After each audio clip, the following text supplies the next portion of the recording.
Alhamdulillah. Alhamdulillahillazi ja'ala asy-syamsa diya'a wal qamara nura wa qaddarahu manazila li ta'lamu 'adadas sinina wal hisab. Asyhadu an la ilaha illallah wahdahu la syarikalah wa asyhadu anna Muhammadan abduhu wa rasuluh la nabiyya ba'dah. Allahumma salli wa sallim ala sayyidina Muhammad wa ala alihi wa ashabihi wa mawalah. Amma ba'du fa ya ibadallah usikum wa iyaya bitaqwallah faqad fazal muttaqun. Wasma'u qala ta'ala fi kitabihil karim a'udzubillahi minasyaitonir rajim. Bismillahirrahmanirrahim. Sanurihim ayatina fil afaq wa fi anfusihim hatta yatabayyana lahum annahul haqq. Shadaqallahul azim. Kaum muslimin, jamaah Jumat yang terhormat, puji syukur kita panjatkan kehadirat Allah Subhanahu wa taala atas karunia yang melimpah pada kita, serta selawat dan salam untuk junjungan kita Nabi Muhammad sallallahu alaihi wasallam. Kita baru saja 2 hari yang lewat menyaksikan satu peristiwa, satu fenomena alam yang terjadi di Indonesia ini, yaitu peristiwa gerhana matahari. Ada yang secara total tertutup dan ada yang sebagian, ada yang sepertiga. Kalau kita baca ayat-ayat Al-Quran, itu adalah satu tanda, satu simbol, satu lambang dari ayat-ayat Allah Subhanahu wa ta'ala. Sebenarnya alam semesta ini adalah seluruhnya adalah ayat Allah Subhanahu wa ta'ala, yang diistilahkan dengan al-ayat al-kauniyah. Ayat Allah, tanda Allah pada alam semesta ini. Di samping ada al-ayat al-Qur'aniyah, ayat Allah yang difirmankannya dalam kitab sucinya Al-Quran. Kaum muslimin jamaah Jumat yang terhormat, kita tidak pernah melihat Allah. Kalau kita mempercayai mata, maka mata kita tidak pernah melihat Allah. Maka kalau mata yang kita percayai bahwa Allah itu tidak ada. Tetapi dengan pikiran kita, melalui ayat-ayat kitab sucinya, kita menjadi percaya kepada Allah Subhanahu wa ta'ala. Maka itu adalah ayat di mana Allah menampakkan dirinya. Oleh kaum sufi dikatakan itu adalah tajallinya Allah. Allah memperlihatkan dirinya pada ayat-ayat tadi. Jadi ayat itu adalah tanda. Di balik itu ada Allah Subhanahu wa ta'ala yang memiliki tanda itu. Kaum muslimin jamaah Jumat yang terhormat, mungkin kita percaya kepada Allah pertama karena diajarkan oleh orang tua kita. Karena mereka juga belajar dari orang tuanya, dari gurunya, kemudian dari kitab suci Al-Quran, para ulama mengambil iktibar dari ayat-ayat Al-Quran itu, yang menggambarkan bahwa Allah Subhanahu wa ta'ala itu ada, Allah itu maha kuasa, Allah itu maha besar, Allah itu maha kaya, Allah itu maha pemurah, dan seterusnya. Itu gambaran dari kitab suci Al-Quran. Tetapi tidak hanya sebatas itu, Allah memperlihatkan dirinya melalui semua al-kaun ini, atau universe, atau alam semesta ini. Ada yang berulang-ulang sehingga kita tidak bisa lagi untuk dianggap sebagai sesuatu yang biasa. Ada yang datang 1 tahun 1 kali, 10 tahun 1 kali, bahkan beberapa tahun baru dia muncul lagi. Lalu kita ingat pada penciptanya. Pada diri kita, kalau ayat Al-Kauniyah tadi, ada dua tadi, Al-Qur'aniyah dan Al-Ayat Al-Kauniyah. Al-Kauniyah dapat dibagi menjadi dua lagi. Al-Ayat Al-Afaqiyah, yaitu ayat dalam bentuk makrokosmos. Dan ada ayat Al-Anfusiyah, yaitu dalam bentuk mikro, yaitu diri kita manusia. Dalam ayat makrokosmos, banyak sekali Allah memperlihatkan dirinya. Kalau orang mau merenung, pastilah akan dapat iktibar dari ayat-ayat itu. Ada seorang ulama yang sangat masyhur, sangat populer namanya dalam ilmu hadis, yaitu Ibnu Hajar Al-Asqalani, pengarang kitab Tahzibut Tahzib, dan yang sangat populer itu adalah Bulughul Maram, kumpulan hadis-hadis hukum. Sebenarnya Ibnu Hajar itu adalah orang biasa saja dalam belajar. Beliau sebenarnya tidak terlalu pintar, sehingga ketika belajar beliau merasa tidak bisa dapat banyak, maka beliau mundur dari belajar itu. Tetapi ketika mundur dari belajar itu, beliau pergi ke kebunnya, pergi untuk bekerja karena tidak lagi mau belajar, karena tidak banyak dapat dari belajar itu. Mungkin dia merasa otaknya, pikirannya mandek untuk mendapatkan pelajaran itu. Sehingga dia beralih untuk menjadi seorang petani. Dia pergi ke kebunnya, di sana dia lihat satu batu yang bisa tembus oleh tetesan-tetesan air kecil. Setiap hari air itu menetes ke batu itu, batu besar, sehingga batu itu tembus oleh tetesan air itu. Dia termenung melihat itu. Betapa batu yang begitu kokoh, yang begitu keras, bisa tembus oleh tetesan air yang sangat lembut, sangat tidak berdaya untuk menghadapi batu itu. Tetapi batu itu bisa tembus oleh tetesan air itu. Akhirnya dia berkesimpulan untuk kembali belajar lagi.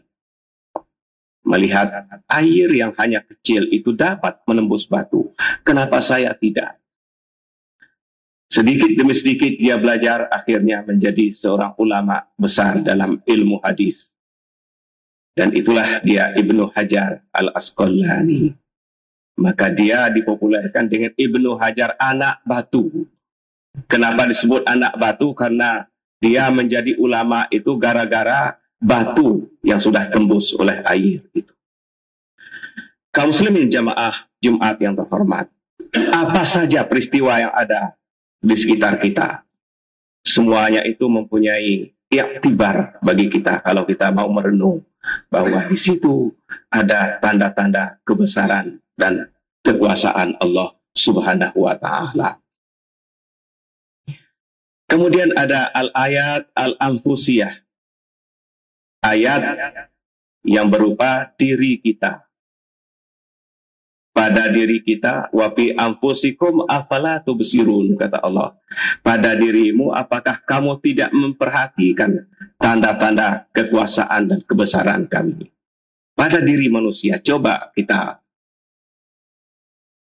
mulai dari diri kita.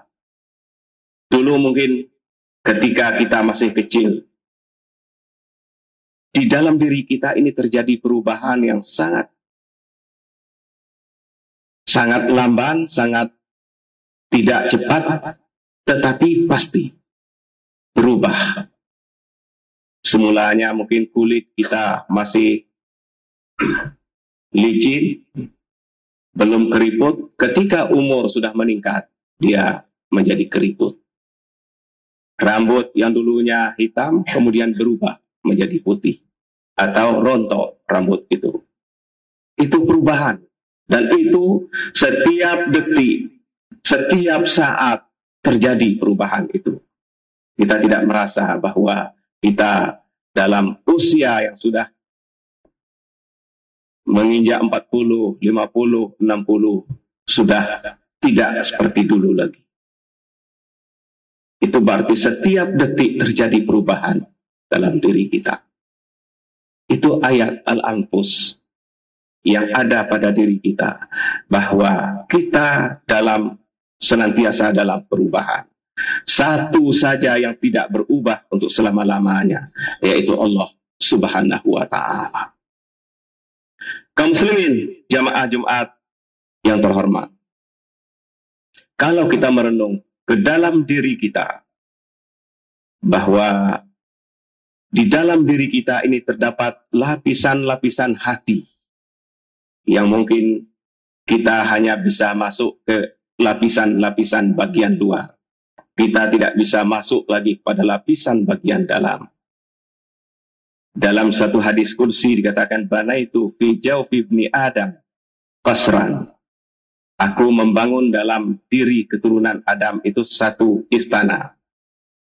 Wa fil qasri sadran. Di dalam istana itu ada yang disebut dengan sadr. Apa itu sadr? Kita terjemahkan dalam bahasa Indonesia itu adalah dada.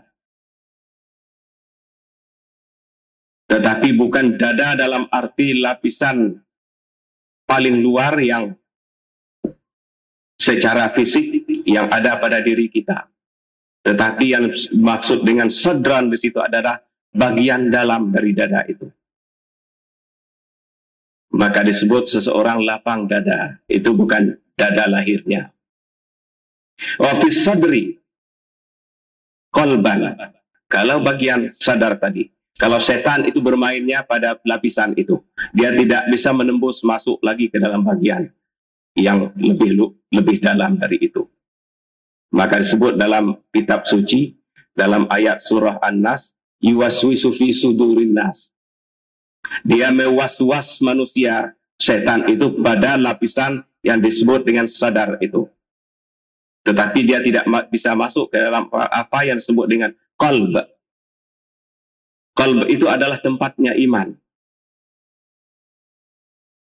Dan di situ, kalau orang beriman, iman itu akan menjadi semakin mantap ketika dia berupaya untuk merenung tentang ayat-ayat Allah itu.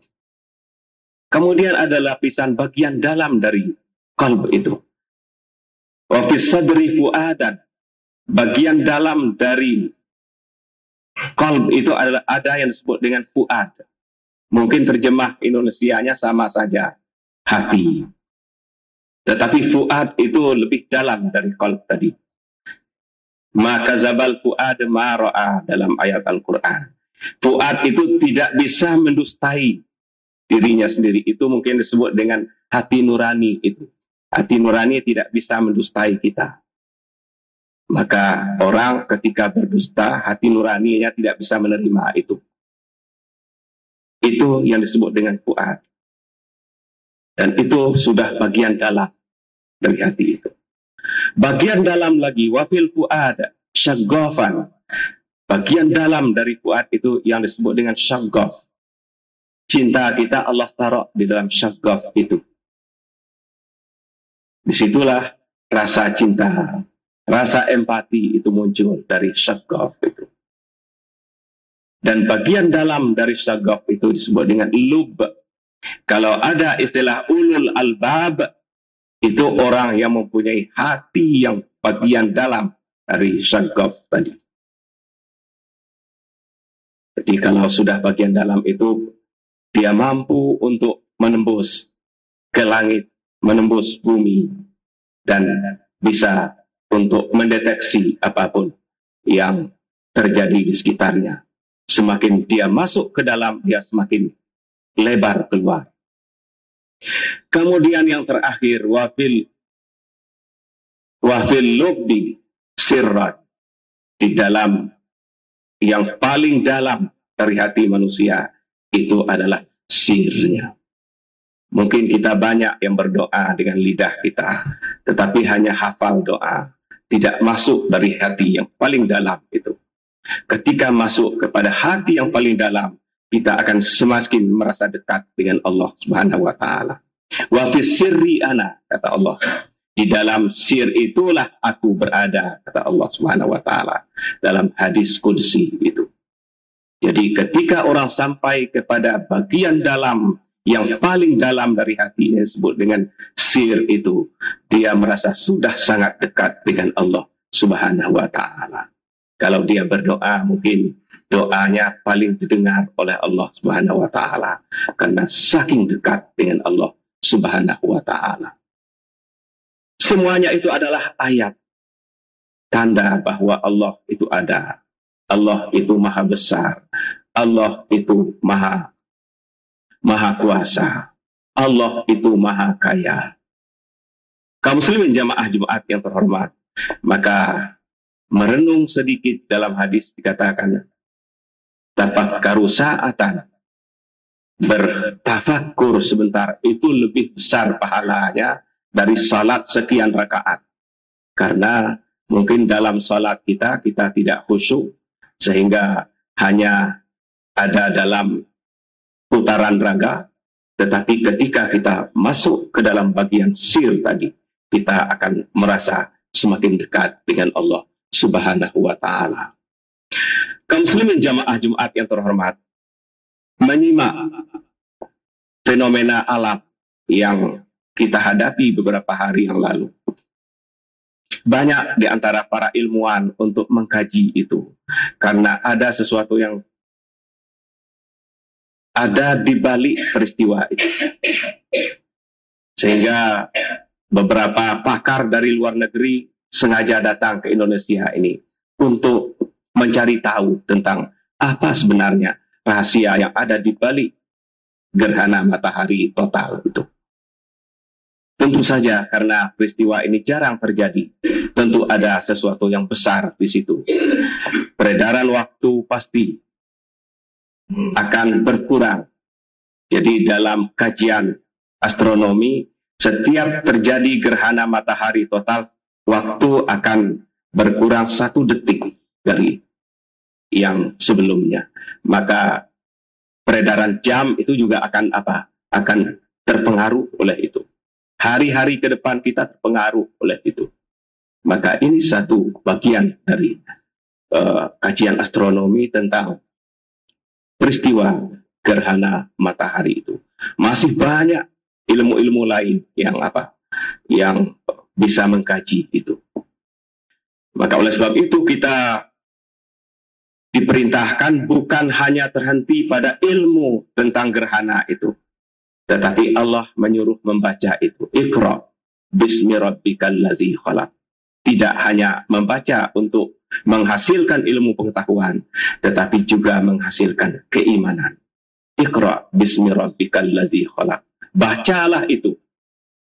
Tetapi jangan lupa bismi rabbikal ladzi khalaq, yaitu supaya kita membacanya dengan nama Tuhan, tidak lepas dari ayat Tuhan. Maka dalam ayat yang saya bacakan tadi disebut di situ, sanurihim ayatina fil afaq wa fi anfusihim hatta yatabayyana lahum annahul haq. Sehingga kita yakin betul bahwa Allah Subhanahu wa taala itu adalah maha benar. Jadi setiap apa peristiwa yang terjadi di muka bumi ini, semuanya tidak sia-sia. Rabbana ma khalaqta hadza batila. Tidak sia-sia Allah menjadikan itu. Semuanya punya makna, semuanya ada iktibarnya. Iktibar itu berasal dari kata ibrah, artinya jembatan. Dari sesuatu kita bisa menarik kesimpulan kepada diri kita. Dia itu menjadi jembatan bagi kita, sehingga kita mengerti tentang apa yang terjadi, apa yang ada di balik peristiwa itu. Kaum muslimin jamaah Jumat yang terhormat, setiap saat, setiap hari kita tidak lepas dari menghadapi peristiwa. Mari semuanya itu ada iktibarnya. Kita ambil iktibar itu bagi kita. Semoga kehidupan kita ke masa yang akan datang akan semakin dekat kepada Allah Subhanahu wa ta'ala. Barakallah li wa lakum fil Qur'anil azim wa nafa'ani wa iyyakum bima fihi minal ayati wa dzikril hakim wa taqabbala minni wa minkum tilawatahu innahu huwas samiul alim fastaghfiruh innahu huwal ghafurur rahim.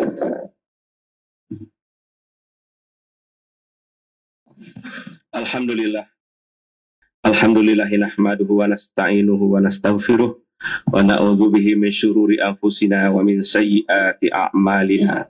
May yahdihillahu fala mudhillalah wa may yudlilhu fala hadiyalah. Asyhadu an la ilaha illallah wahdahu la syarikalah. Asyhadu anna Muhammadan abduhu wa rasuluh la nabiyya ba'dah.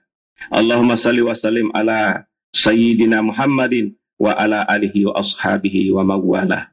Amma ba'du fa ya ibadallah ittaqullaha haqqa tuqatih wa la tamutunna illa wa antum muslimun. Innallaha wa malaikatahu yusholluna 'alan nabi ya ayyuhallazina amanu shallu 'alaihi wa sallimu taslima. Allahumma shalli ala Muhammad wa ala ali Muhammad kama shallaita ala Ibrahim wa ala ali Ibrahim wa barik ala Muhammad wa ala ali Muhammad kama barakta ala Ibrahim wa ala ali Ibrahim fil alamin innaka Hamidum Majid. Allahumma ighfir lil muslimina wal muslimat wal mu'minina wal mu'minat al ahya'i minhum wal amwat innaka sami'un qaribun mujibud da'awat wa qadiyal hajat. Rabbana la tuzigh qulubana ba'da iz hadaitana wa hab lana min ladunka rahmah innaka antal wahhab. Rabbana zalamna anfusana wa illam taghfir lana wa tarhamna lanakunanna minal khasirin. Rabbana atina fid dunya hasanah wa fil akhirati hasanah wa qina azabannar. Amin amin amin ya mujibas sa'ilin. Ibadallah, innallaha ya'muru bil adli wal ihsan wa ita'i zil qurba wa yanha 'anil fahsya'i wal munkar wal baghi ya'izukum la'allakum tadhakkarun. Fazkurullahal azim yazkurkum was'aluhu min fadlihi yu'tikum wa la zikrullah akbar.